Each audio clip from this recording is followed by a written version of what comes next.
Good morning, Blenders. Good morning. Morning, King Avenue. Okay, I'm a little nervous. Trying to breathe. For those few who don't know me, my name is Felicia DeRosa. It has taken me close to 40 years to stand here before you and say that without fear. A little background for context. I grew up Roman Catholic. From a young age, I was an altar server, which is like an acolyte, but a little more like a sidekick. My approach to faith was academic. I saw the Bible as a book of instructions. If I do A and B and C, I will obtain salvation and I can get into heaven. I did all the sacraments. I repented. I prayed. I wore out 3 rosaries. You see, I had an unfortunately violent and sadly complicated childhood. At age 6, I realized that other people couldn't see that I was a girl. I knew me, why didn't they? The harder my life got, the more cruelly I was treated, the harder I prayed. The more God remained silent, the more devoted to His will I became. How many prayers would it take to earn God's mercy? 100? 1,000? My family had plans for me, expectations. There was a box I was meant to fit in.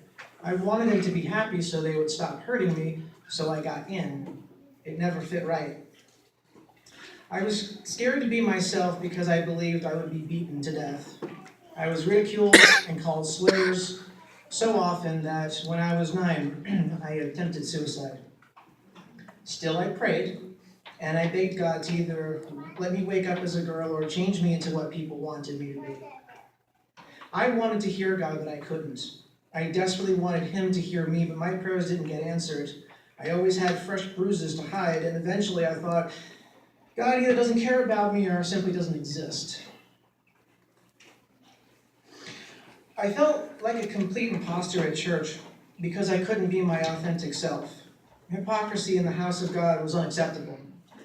It bothered me when people acted one way outside of church and a different way in church, and I didn't want to be like them. It eventually got to the point that I would have a panic attack by simply crossing the threshold. So since I didn't feel welcomed in my faith community or that people in my life would accept me as I was, I left. I wandered in the dark for a very long time.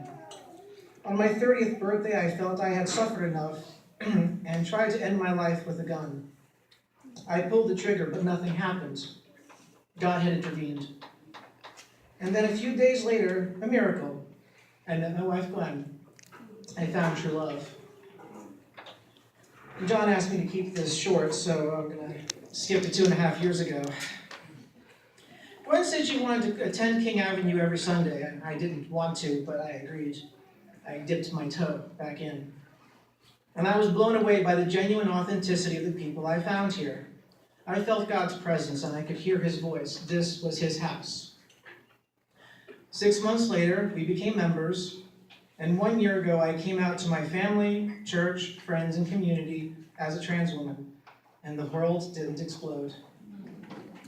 Since then, I have been reborn without borders or fear. I have found the endless love of Christ and the effortless acceptance of King Avenue. I don't know where I would be, or if Gwen and I would still be married if not for the guidance, support, and prayers of John, Colleen, and our family here. And you are my family.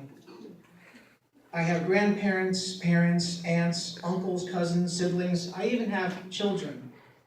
So thank you. Since August, I have been teaching the Sunday school class for the youth, and I have found my place there. I have been through everything that these teens have been through. I can relate to them, and I want to show them that they have a home here, that God loves them for who they are, and there is hope. Bruises heal. I have found so much healing and love here since coming out as transgender, and I have found my identity and purpose in the love of Christ. So before I cry, I'm going to quote a millennial, Austin Harkey. Sometimes accepting who we are and what God has called us to do is really, really hard. God doesn't call the qualified, He qualifies the called.